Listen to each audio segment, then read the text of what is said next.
الحمد لله الحنان المنان الذي خلق الإنسان وعلمه البيان، والصلاة والسلام على رسوله سيد الإنس والجان وعلى آله وأصحابه ذوي الخير والإحسان، أما بعد، فأعوذ بالله من الشيطان الرجيم، بسم الله الرحمن الرحيم. سيعلم الذين ظلموا أي منقلب ينقلبون. وقال الله تعالى: وما الله بغافل عما يعمل الظالمون. صدق الله مولانا العظیم. بارگاہ رسالت معاب صلی اللہ تعالی علیہ وسلم میں درود پاک کا ہدیہ پیش کریں. اللہم صلی علی سیدنا محمد معدن الجود والکرم وآلہ واصحابہ الکرام وابنہ الکریم وبارک وسلم صلاة دائمة سرمدا ابدا.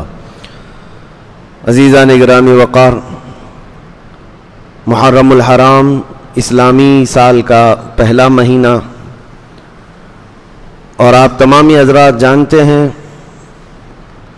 اس سال کی ابتدا ہو کہ ہر سال اسلامی مہینے کی ابتدا ہوتے ہی محرم الحرام کے خاندان نبوت کے شہزادگان کی قربانیوں کو یاد دلایا جاتا ہے. اہل بیت اطہار کے نونہالوں کی قربانیاں یاد دلائی جاتی ہیں. اور جب سال ختم ہونے کو آتا ہے ذی الحجہ کا مہینہ، اس وقت بھی دو نبیوں کا ثبات و استقامت اور اسماعیل علیہ السلام کی قربانی یاد دلائی جاتی ہے. ہمارے سال کی ابتدا بھی قربانی سے ہے اور اس کی انتہا ختم بھی قربانی پر ہے. ایک خاص وجہ یہ ہے کہ اسلام کے اندر قربانیاں ہیں. یہ شہادت گہے الفت میں ہے قدم رکھنا، لوگ آسان سمجھتے ہیں مسلمان ہونا. ہمیشہ سے ایک بات یاد رکھیں، دین اسلام ہم تک جو پہنچا ہے اس میں بڑے بڑے اکابرین، اسلاف، اولیاء کاملین کی بڑی قربانیاں ہیں. اس دین کو ہمارے گھروں تک پہنچانے کے لیے ہمارے اکابرین نے کوڑے بھی کھائے ہیں، پھانسیوں پر بھی لٹک گئے، اور سالوں تک جیلوں میں قید بھی رہے. سب ہو جانے کے باوجود انہوں نے دین اسلام پر کوئی آنچ آنے نہیں دی. ہم تو کربلا کی داستان سناتے سناتے تھک جاتے ہیں، ختم ہو جاتی ہے، اور اس کے بعد جو قربانیاں ہیں دین اسلام میں وہ اور بھی ہیں.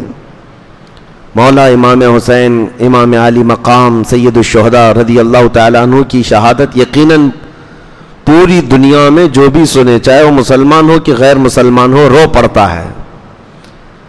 دردناک حادثہ ہے. رسول اللہ کے شہزادوں کو جس طرح بھوکا اور پیاسا میدان میں رکھا گیا تھا. لیکن میرے عزیزو، یہ قربانیوں کی ابتدا تو رسول کریم صلی اللہ تعالیٰ علیہ وسلم کی زندگی پاک سے شروع ہو چکی تھی. جب آپ نے مکہ مکرمہ میں اعلان نبوت فرمایا، کون سی مشقت نہیں اٹھائی رسول محترم صلی اللہ علیہ وسلم نے.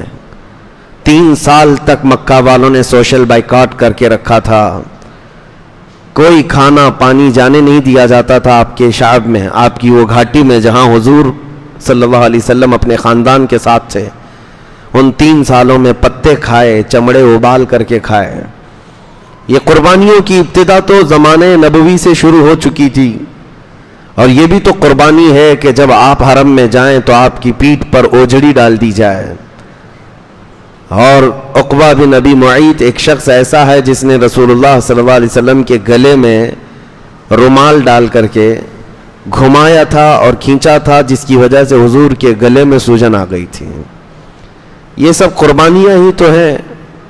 اور مکہ مکرمہ میں عمار بن یاسر اور ان کے والد گرامی کو آگ میں جلایا جاتا تھا.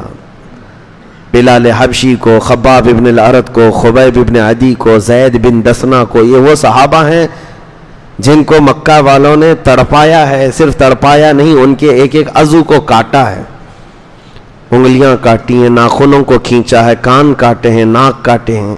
قربانیوں کی ابتدا تو زمانے نبوی میں ہو چکی تھی. اور مرد تو مرد ہے، عورتوں نے بھی قربانیاں دی ہیں. سیدہ بی بی سمیہ، جن کو ابو جہل نے گھوڑے کے پیروں سے باندھ کر کے دوڑایا تھا، اور پھر گھوڑا دوڑتے ہوئے آیا تو ان کی شرمگاہ پر تیر مار کر انہیں شہید کیا گیا تھا. یہ پہلی شہیدہ ہیں اسلام میں. عورتوں نے بھی قربانیاں دی ہیں, بچوں نے بھی دی ہیں.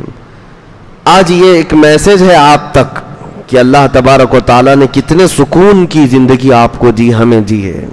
اس دور میں ایک اذان دینے کے لیے نہ ہمیں کوئی دقت ہے, نماز پڑھنے کے لیے ہمیں کوئی تلوار لے کر نہیں کھڑا ہے کہ اگر سجدے میں جاؤ گے تو سر کاٹ دوں گا, کوئی ایسی مصیبت نہیں ہے.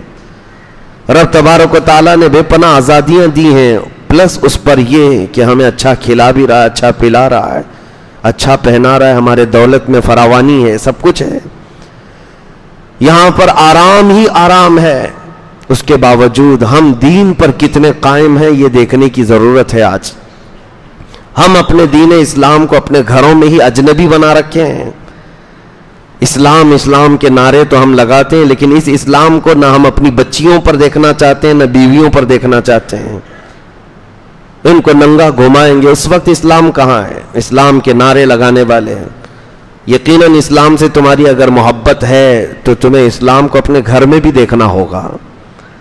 اپنے گھر کے اندر بھی جب ننگا ناچ رہے ہوں اور عورتیں بے پردہ باہر جا رہی ہوں تو اس وقت تم دین اسلام کو تو بے پردہ کر کے بھیج رہے ہو.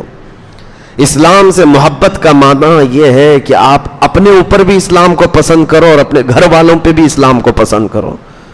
یہ نہیں ہے کہ اسلام کو ہم نے اپنے گھروں میں اجنبی بنا رکھا ہے, دوسرا آئے. حیرت کی بات ہے, اسلام تو ہمیں مسجدوں میں تو نظر آ جاتا ہے, جمعہ میں اگر آ گئے سب کے سب سجدہ ریز ہیں, لیکن یہی اسلام شادیوں کے محلوں میں کیوں نہیں نظر آتا؟ جب شادیاں ہوتی ہیں مسلمانوں کی, بڑے امیروں کی, تو وہاں اسلام کیوں نہیں نظر آتا؟ میرے عزیزو, کہیں تو ہم ناانصافی کر رہے ہیں. ہم اپنے ہاتھوں اپنے دین کو تباہ کرنے کی کوشش کرتے ہیں, انجانے میں ہی صحیح, لیکن ایک بہت بڑا ایسا عمل ہے جس کا خمیازہ ہماری نسلوں کو بھگتنا پڑے گا. آپ کو میں مثال بتا دوں, صدیق اکبر رضی اللہ تعالیٰ عنہ دسترخوان پر بیٹھے, اسلام کو کیسے گھر میں پسند کرتے تھے. اسلام تو اسلام ہے. بیٹے نے ایک مرتبہ اتنا کہا کہ یہ لوکی کی سبزی جو بنی ہوئی ہے یہ مجھے اچھی نہیں لگتی ہے. صدیق اکبر رضی اللہ تعالیٰ عنہ نے تلوار نکال لی اور کہا اٹھ جا میرے دسترخوان سے, دسترخوان سے اٹھ جا. کہا ابا جان میں نے تو صرف سبزی کے بارے میں کہا. کہا اس سبزی کے بارے میں ہرگز نہ کہنا, اس لیے کہ میرے رسول کو پسند تھی, میرے نبی پاک صلی اللہ تعالیٰ علیہ وسلم کی پسندیدہ سبزی ہے, اور اگر تجھ کو یہ نہیں پسند ہے تو میں ایسا بیٹا نہیں برداشت کر سکتا جس کو رسول اللہ کی پسند نہ پسند ہو. یہ اسلام اپنے گھروں میں بھی دیکھنا وہ چاہتے تھے. وہ تو سنت مصطفیٰ, حالانکہ سبزی کے متعلق اختیار ہے آپ کو, جو کھانا ہے کھائیں, فرض واجب یا حرام ناجائز تو نہیں ہے. لیکن صدیق اکبر رضی اللہ تعالیٰ عنہ کا ایمان بہت بلند تھا. عزیزان گرامی وقار, جب ہم یہ انقلاب اپنے گھروں میں بھی لائیں گے, ان قربانیوں کو دینا پڑے گا, تو انشاءاللہ العزیز وہ دن دور نہیں کہ بہاریں ہمارے گھروں سے نکلیں گی انشاءاللہ. میں چند باتیں آپ کے سامنے رکھتا ہوں کہ قربانیوں کی ابتدا زمانہ نبوی سے ہوئی, اور پھر وہ ہجرت بھی حضور صلی اللہ علیہ وسلم کی بڑی قربانی تو ہے, اپنا وطن چھوڑنا اور دوسرے شہر جا کر آباد ہونا, پھر پورے ساتھیوں کا ساتھ چلنا, ایک بہت بڑی قربانی ہے. جب شہر مکہ چھوٹ گیا اور اپنے مدینے میں آباد ہوئے تو کیا یہ قربانی نہیں ہے, اپنا وطن اصلی چھوڑنا؟ پھر وہاں جانے کے بعد مسلسل جنگیں اور لوگوں کا مقابلہ, 10 سال تک تقریباً 17 جنگیں, سال بھر کا بھی موقع نہیں ملتا تھا سانس لینے کا. یہ بھی تو قربانیاں ہیں. کتنے عظیم صحابہ جنگوں میں شہید ہوئے. ایک ہی جنگ احد میں 70 صحابہ گئے, جن میں رسول کریم صلی اللہ علیہ وسلم کے سگے چچا, ان کے سفیر, ان کے خاص صحابہ شہید ہوتے گئے. یہ سب چیزیں دیکھ کر صبر کر لے جانا یہ بہت بڑی قربانی ہے. اور ان قربانیوں کی ابتدا جب حضور کے زمانے سے ہوئی تھی تو خلفائے راشدین کے زمانے میں بھی چلی, اور پھر کربلا کے میدان میں یہ کھل کر کے سامنے دیکھنے کو ملا. دنیا کی ایک ایسی عظیم قربانی جس میں خاندان رسول کا بچہ بچہ اپنی جان لے کر میدان میں اترا, اور کوئی پیچھے بھاگنے کی بات نہ کیا. گردنیں ان کی کٹ گئیں, بلکہ ایک دوسرے کو کٹتے ہوئے دیکھتے بھی رہے صبح سے شام تک. کوئی یہ نہیں کہا میرا بھائی اب کٹ گیا، اس کے اوپر گھوڑے دوڑ چکے ہیں، میں تو اپنی جان بچاؤں. حتیٰ کہ جو بیمار خیمے میں سو رہے تھے زین العابدین امام سجاد، بیمار تھے، بخار زدہ تھے، اس کے باوجود وہ اپنے بستر سے کھڑے ہو رہے تھے کہ سب جب جا چکے تو مجھے بھی جانے کی اجازت ملے. امام حسین نے ان کو تک دیکھا تو آپ رو پڑے اور کہا میری نسل تجھ سے چلنی ہے اور تم آرام کرو، میرے بعد خاندان نبوت کی ان عورتوں کو کون لے جائے گا، کون ان کا سہارا ہوگا. امام زین العابدین اس بات پر روتے رہے زندگی بھر کہ مجھے میدان میں اترنے نہیں دیا گیا ہے. تو کیسا جذبہ تھا ان کا، قربانیاں تو ان کی ماں نے ان کی گٹھی میں پلایا تھا، ان کو بچپن سے یہ جذبہ دیا گیا تھا، اسی لیے وہ میدان میں ڈٹے رہے، جمے رہے. عزیزان گرامی وقار، میں آپ کو ایک بات بتا دوں کہ اللہ تبارک و تعالی اس کا ایک قانون ہے، اس کا ایک دستور ہے، وہ اپنے بندوں سے امتحان لیتا ہے اور اس کے بعد ظالموں کو ان کے انجام تک پہنچاتا بھی ہے. بعض لوگ یہ سوچتے ہیں کہ ہم ابھی اترے اور اللہ کی مدد آ جائے اور اللہ تعالیٰ ایسی مدد کرے کہ سب کافر دشمنان اسلام جتنے ان کے دانت کھٹے ہو جائیں، یہ سرنگو ہو جائیں، یہ خائب و خاسر ہو جائیں، ذلیل ہو جائیں. یہ ٹھیک ہے، تمنا ہے، لیکن تمہیں تاریخ یہ دیکھنی پڑے گی. رسول کریم صلی اللہ تعالی علیہ وسلم کے زمانے سے اگر حضور دعا کر دیتے مدینے میں بیٹھ کر تو کیا وہ مکہ کے 1000 کافر جو بدر میں آ رہے تھے زمین میں نہیں دھس جاتے؟ کیا ان کے لیے آسمان سے عذاب نہیں آ جاتا جو انہیں گرفتار کر لیتا؟ حضور مدینے میں بیٹھ کر دعا نہیں کر رہے تھے، بلکہ 313 نہتے صحابہ کو لے کر بدر کے میدان میں اترے، اور وہ بھی روزے کے عالم میں ہیں، رمضان کا مہینہ ہے، پیدل چل کر کے گئے، 4 گھوڑے ہیں سب 313 کے پاس، تلواریں سب کے پاس نہیں. یہ ایک عظیم امتحان کے لیے اتارا گیا. اور جب سب صحابہ نے یہ اپنا حوصلہ اور اپنی استقامت دکھا دی، تب رات کے وقت رسول کریم صلی اللہ علیہ وسلم نے یوں دعا کی کہ اے اللہ اس جماعت کو اگر تو نے فتح نہیں دی تو قیامت تک اس زمین پر سجدہ کرنے والا کوئی نہیں آئے گا. اب یہ محبوب کی دعا تھی، مناجات تھی اپنے رب کی بارگاہ میں، پھر اللہ تعالیٰ نے روشن فتح عطا فرمائی. یہ نہیں ہے کہ ہم اپنی مسجدوں میں بیٹھ کر کے تسبیح پڑھیں اور دعائیں کرتے رہیں، ہمیں عملی میدان میں اترنا چاہیے. اب عملی میدان میں اترنے کا مطلب کیا ہے؟ ہر کوئی فوراً اپنا ذہن یہاں دوڑاتا ہے کہ ہم تلوار لے کر کے، بندوق لے کر کے، چاقو لے کر کے میدان میں اتر جائیں اور لوگوں کو ڈرائیں. نہیں، دیکھیں ایک بات یاد رکھیں، مقابلہ کرنے کی سمتیں الگ ہیں، تقاضے الگ ہیں. ہر زمانے میں، ہر طرح سے، ہر علاقے میں الگ الگ انداز سے حق و باطل کی جنگیں ہوئی ہیں. یہ ضروری نہیں ہے کہ ہر حق و باطل کی جنگ میں تلوار ہی اٹھائی جائے، ضروری نہیں ہوتا.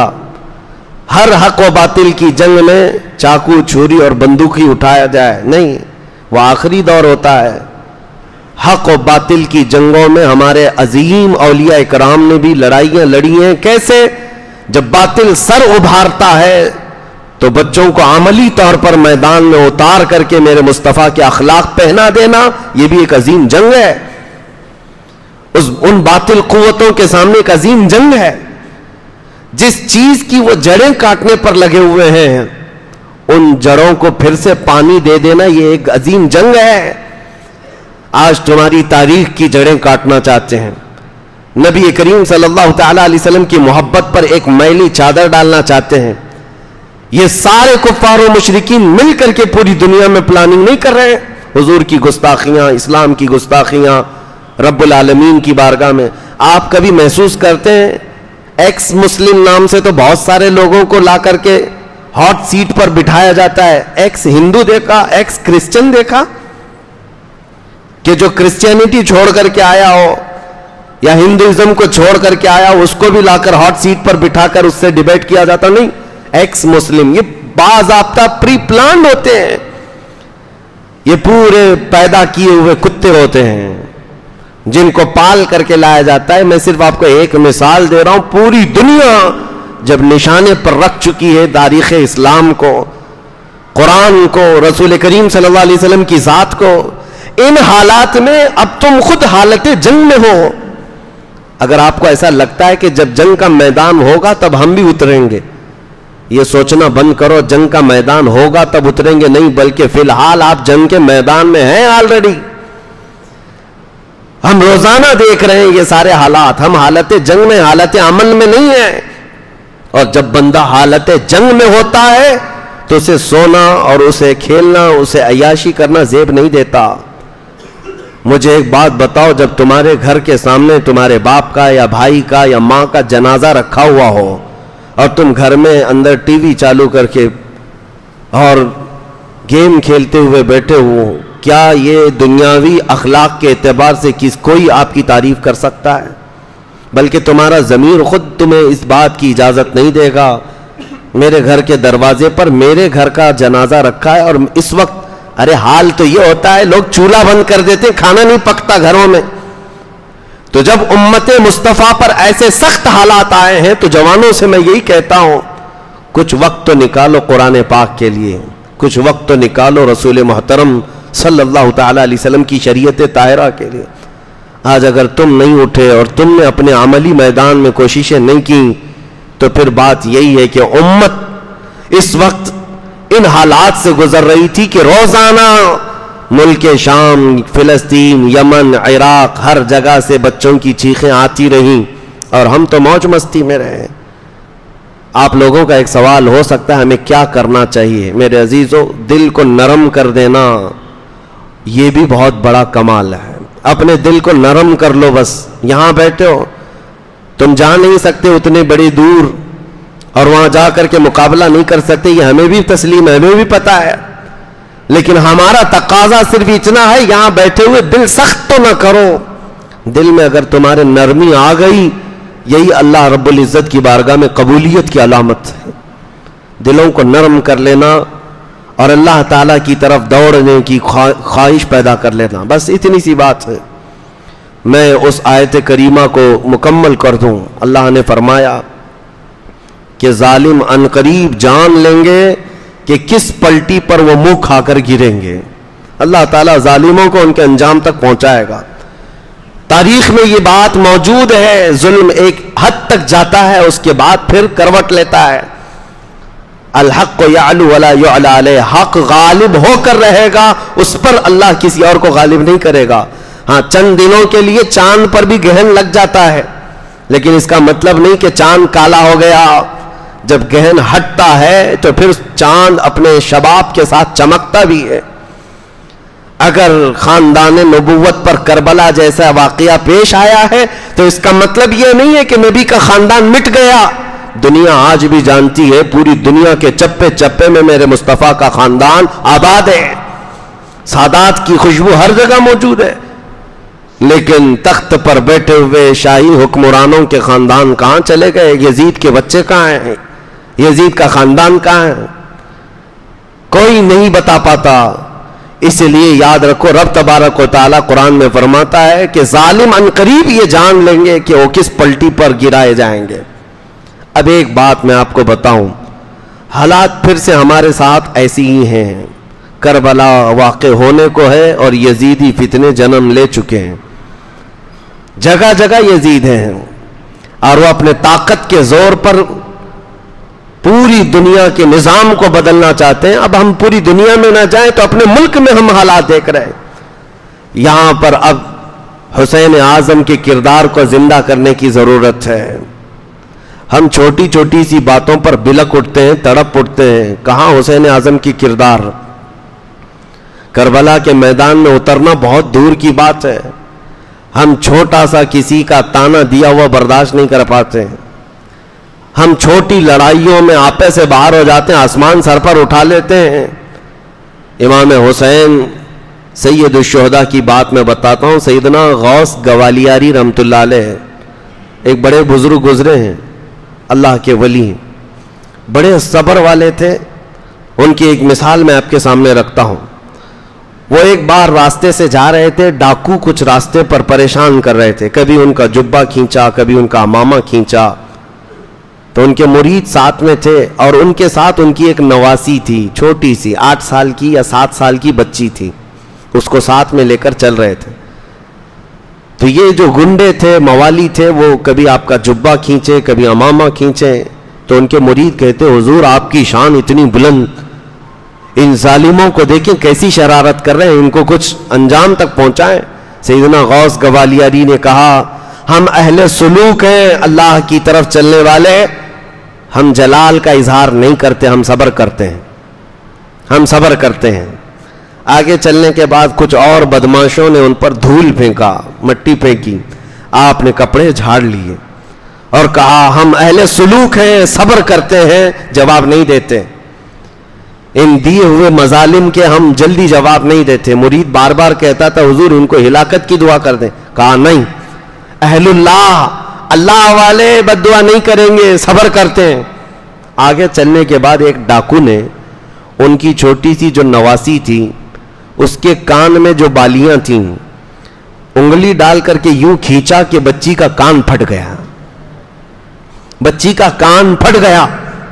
سیدنا غوث گوالیاری نے دیکھا بچی کا خون، بچی کا کان لہو لہان ہے.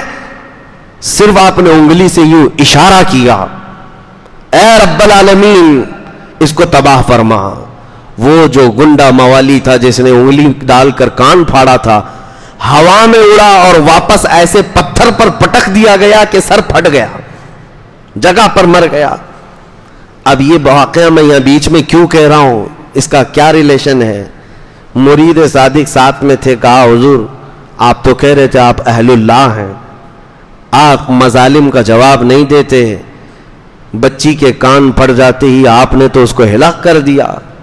سیدنا غوث گوالیاری نے تاریخی جملہ کہا میاں یہ ہم سب کیا قیامت تک آنے والے، اپنے اوپر آنے والے مظالم کو تو دیکھ سکتے ہیں، بچوں کی تکلیف کو گوارا کر لینا صرف امام حسین کا کام ہے.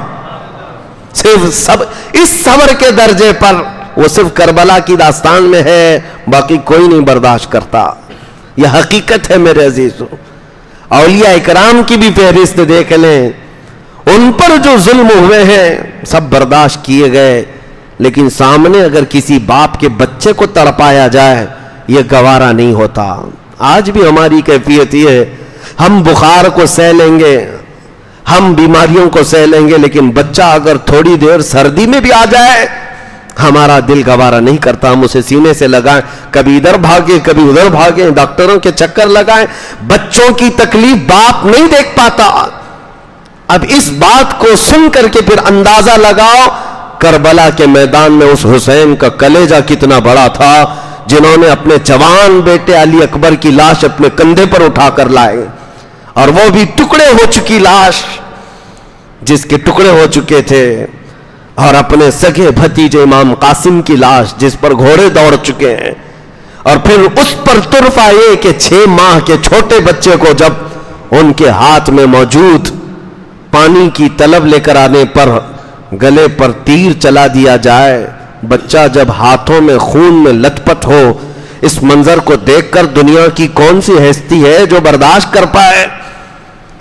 اپنے سگے بھائی کو کٹتے ہوئے ہاتھ دیکھا، عباس علمبردار کو، اور اس کے بعد ان کے سینے پر نیزہ مار کر جب یزیدیوں نے شہید کیا، تب تک میں نے دیکھا ہے تاریخ میں امام حسین نے صرف اتنی بات کہی، جن کی عمر 60 سال کے قریب ہو چکی ہے، 60 سال کی عمر کے قریب رب العالمین کی بارگاہ میں صرف اتنا کہا الآن انکسر ظہری، اے اللہ میری ریڑھ کی ہڈی ٹوٹ گئی، تیرے علاوہ کس سے شکایت کروں، تیرے علاوہ کس سے میں شکایت کروں؟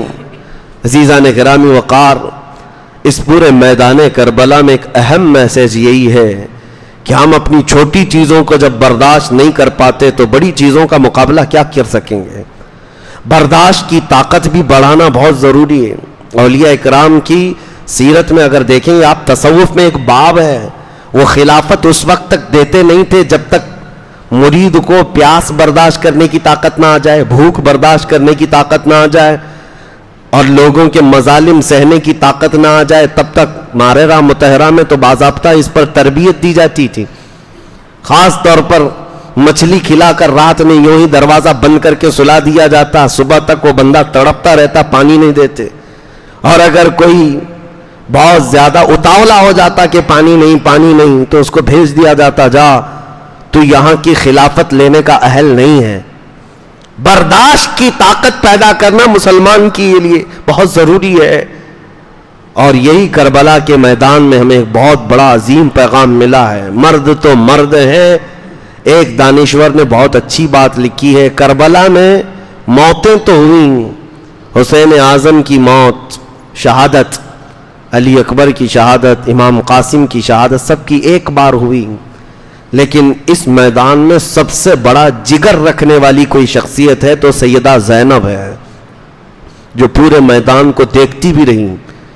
ان کے بچے بھی سامنے شہید ہوئے، بھائی شہید ہوا ہے، بھتیجے بھانجے سب شہید ہوئے، اور اس کے بعد جو حالات ہوتے ہیں، سب کی موت کے بعد جب ان کو بندی بنا کر، قیدی بنا کر دمشق تک لے جایا جا رہا، زنجیر باندھ کر کے، رسول اللہ کی وہ شہزادی نے کتنا سہا ہوگا۔ یزید کے دربار میں پہنچنے کے بعد انہوں نے اپنے اندر جتنا تھا سب نکال دیا۔ آج 1400 سال ہو گئے سیدہ زینب کا دیا ہوا خطبہ جو دمشق کی جامع مسجد میں یا یزید کے دربار میں آج تک حرف بحرف سلامت ہے۔ لوگ آج اس کو پڑھتے ہیں تو رو پڑتے ہیں۔ سیدہ زینب نے جو خطبہ دیا تھا، ایک ہی جملہ اگر میں بتاؤں میرے عزیزو، سیدہ زینب نے کہا تھا، دنیا کی ہر ماں اپنے بیٹے پر روتی ہے اگر بیٹا انتقال ہو جائے، ہر بہن اپنے بھائی کی موت پر روتی ہے، ہر پھوپھی اپنے بھتیجے کی موت پر روتی ہے، لیکن زینب کے لیے یہ تلاش کرنا ہی مشکل ہے وہ روئے تو کس پر روئے، بھائی پر کہ بیٹے پر کہ بھتیجے پر کہ بھانجے پر، سب کی لاشیں ایک ساتھ ہیں۔ عزیزان گرامی وقار، کربلا کے اس میدان میں ایک بہت عظیم پیغامات دنیا کو ملے ہیں، آپ سن ہی رہے ہیں اور ہر سال سنتے رہتے ہیں۔ اس کا خلاصہ صرف اتنا ہی ہے کہ اپنے دلوں کو جوان رکھو، بیدار رکھو، سہنے کی طاقت بھی، اور اس کے علاوہ ایک بات اور کہ ظلم زیادہ دیر تک نہیں چل سکتا، اللہ تعالیٰ کی مدد آ ہی جاتی ہے۔ آپ کو یہ نہیں کہا گیا کہ ظلم سہتے ہوئے تم خاموش رہ جاؤ، نہیں، مار برداشت کی جا سکتی ہے، پھانسی برداشت کی جا سکتی ہے، لیکن زبانی خاموش نہیں رہا جا سکتا، حق بات موت تک کہی جانی چاہیے، یہ پیغام ہے۔ اس کا کوئی الٹا میسج یہ نہ لے لے، سہنے کی طاقت کا مطلب یہ نہیں ہے کہ خاموشی سے سہتا رہے، بلکہ اس پر تو ظالموں کو خوشی ہے کہ ہم نے مارا، دیکھو چپ ہو گیا، نہیں، سہنے کی طاقت کا مطلب یہ ہے کہ تم ظلم تو سہ لو، شکایت اس سے نہیں، بلکہ جس بات پر تمہیں ظلم دیا جا رہا ہے وہ اسلام کی حقانیت پر 1000 کوڑے لگ جائیں، لیکن تمہیں اس بات پر قائم رہنا ضروری ہے۔ آج جیسے موب لنچنگ کے حالات آ گئے، نوجوانوں کو باندھ کر کے مار کر کے ان سے کہا گیا کہ ان کا نام لو، ان کا نام لو، یہ حالات سے ظلم تو ہو ہی گیا، ان بچوں نے سہ لیا، مرنا تو ویسے بھی تھا، لیکن کسی اور کا نام لے کر کے کیوں اللہ اکبر کہہ کر جائے تو اس پر عظیم شہادت کا ثواب بھی ہے، بلکہ ان شہیدوں کو مولا حسین کی پڑوسی ہونے کا شرف حاصل ہوگا۔ ان حالات کے تقاضوں کے اعتبار سے میں صرف آپ کو یہی کہنا چاہوں گا کہ اپنے گھروں میں دین اسلام کو پسند کرو۔ امام حسین کی آخری وصیت جو اپنی بیٹی کے لیے تھی، وہ ہر باپ اپنی بیٹی کو آج وصیت کر کے جائے، ہر باپ اپنی بیٹی کو وصیت کر کے جائے۔ سیدہ سکینہ جو 9 سال کی تھی، اور امام حسین جب کربلا کے میدان میں آخری مرتبہ جا رہے تھے تو اپنی بیٹی کو یہ کہا تھا کہ بیٹی جو کچھ بھی ہو جائے، حالات جتنے بھی بدل جائیں، تم رسول اللہ کے خاندان سے ہو، اپنے پردے کی حفاظت کرنا، اپنے حجاب کی حفاظت کرنا۔ یہی بات تو ہے، دمشق کے بازار میں جب امام حسین کا سر لے کر جا رہے تھے نا، سب بھیڑ لگی تھی لوگوں کی دیکھنے کی، حضرت سکینہ اور دوسری عورتیں بھی پیچھے تھیں۔ ایک صحابی رسول اس زمانے میں 80 سال کے ہو چکے تھے، وہ آئے، انہوں نے یہ لٹا ہوا قافلہ دیکھا تو رو پڑے، اور قریب آئے، سیدہ بی بی سکینہ چھوٹی سی تھی، کہا بیٹی تم کس کی بیٹی ہو؟ لڑکی نے کہا یہ جو سر جھا رہا ہے میں اسی کی بیٹی ہوں۔ وہ صحابی پھوٹ پھوٹ کر روئے، کہا اے بچی میں برسوں سے ملک شام میں ہوں، میں رسول اللہ کا صحابی ہوں، اس گردن کو چومتے ہوئے دیکھا ہے میں نے رسول اللہ کو، جس کو آج ان کی امت نیزے پر لے جا رہی ہے۔ اے میری بچی کوئی حاجت ہو تو بتاؤ، میں یہیں کا رہنے والا ہوں۔ اس بچی نے 9 سال کی عمر میں، جبکہ قافلہ لٹا ہوا جا رہا ہے، کہا کہ پہلی بات تو اس دیار غریب میں ہم سے کوئی پوچھنے والا تو آیا، اور اگر آپ پوچھتے ہیں ہماری کوئی حاجت ہے، یہ بھوکا قافلہ تھا، یہ پیاسا قافلہ تھا، تڑپ کر کہتی کہ کھانا پانی تو لے آؤ۔ کمال ہے، سیدہ سکینہ نے کہا بابا جان آپ اگر ہماری حاجت پوچھنے آئیں تو صرف اتنا کر دیں کہ یہ جو سر لے کر کے جا رہے ہیں ان کو تھوڑا آگے بڑھا دیں، ہمارے قافلے سے آگے بڑھا دیں۔ کہا بچی ایسا کیوں کہہ رہی ہو؟ کہا اس لیے کہ سر حسین کو دیکھنے کے لیے بہت سارے لوگوں کی بھیڑ آ رہی ہے، اور سر دیکھنے کے چکر میں ہمارے پردے کی حفاظت نہیں ہو رہی۔ بابا کا سر آگے لے جاؤ۔ یہ ہے پیغام حسین، اپنے گھر میں اسلام کو پسند کرنا، اور ان کی شہزادیوں نے دنیا کو دکھایا ہے۔ باپ کا سر لے جانے کے وقت بھی اگر انہوں نے کسی چیز کا خیال کیا ہے تو رسول اللہ کی شریعت کا خیال کیا ہے۔ یہاں ہمارے گھر میں نارمل بھی کسی کی موت ہو جائے تو عورتیں تو بے پردہ باہر نکل آئیں گے، نہ ان کے سروں کے دوپٹوں کا خیال ہے، یہ ماتھا پیٹنا سینٹنا پیٹنا، ان کو تو کوئی ہوش و حواس نہیں رہتا، چاہے جیسی حالات آ جائیں۔ پیغام حسین یہی ہے، آخری کربلا کے میدان کا میسج اپنی بیٹی کے لیے یہی تھا کہ بیٹی حالات جتنے بھی بدل جائیں تم اپنے پردے کی حفاظت رکھنا، اپنے حجاب کی حفاظت کرنا۔ کیوں پیغام نہ دیتے حسین؟ اس لیے کہ اس گود میں پلا ہوا حسین ہے جو فاطمہ کا لاڈلا، جس کو کسی آنچل نے، جس کے آنچل نے آج تک نہ دیکھا مہر و ماہ نے، اعلیٰ حضرت نے فرمایا چاند و سورج نے جس کے آنچل کو نہ دیکھا ہو، اس ردائے عفت پہ لاکھوں سلام، سیدہ طیبہ ظاہرہ، اس جان احمد کی راحت پہ لاکھوں سلام۔ اس حسین اعظم کا پیغام کیوں نہیں ہوتا؟ ماں کو دیکھا تھا، ماں کی وصیت کو بھی سنا تھا کہ رات کے وقت جنازہ لے جائے، کوئی جنازے کو بھی دیکھنے نہ پائے۔ عزیزان گرامی وقار، یہ بات صرف اس لیے کہہ رہا ہوں کہ آج بدلو، اپنے گھروں میں اسلام پسند کرو۔ یہ نہیں کہ اسلام زندہ باد، اسلام زندہ باد ہم نعرے لگائیں اور اپنی بیوی پر بھی اسلام پسند نہیں، اپنی بیٹیوں پر اسلام پسند نہیں، اپنے گھر کی بچیوں پر اسلام پسند نہیں، ان کو ننگا گھمانا تمہیں شوق ہو، پھر کون سی اسلام زندہ باد کے نعرے ہیں؟ پہلے اپنے گھروں سے اس کی شروعات ہو۔ تو میں سمجھتا ہوں کربلا کا پیغام ہر گھر میں پہنچ گیا۔ رب العالمین کی بارگاہ میں دعا ہے مولا کریم کہنے سننے سے زیادہ عمل کی توفیق عطا فرمائے۔ قدیر و جبار خدا ہمارے گھروں میں حسین اعظم کی محبت میں پلنے والے جوان پیدا فرما، ہماری بچیوں کو سیدہ کائنات فاطمہ الزہرا کی کنیزوں میں شامل فرما، قیامت کے دن اہل بیت نبوت اور رسول اللہ کے صحابہ کے ساتھ ہمارا حشر عطا فرما۔ وآخر دعوانا ان الحمد للہ رب العالمین۔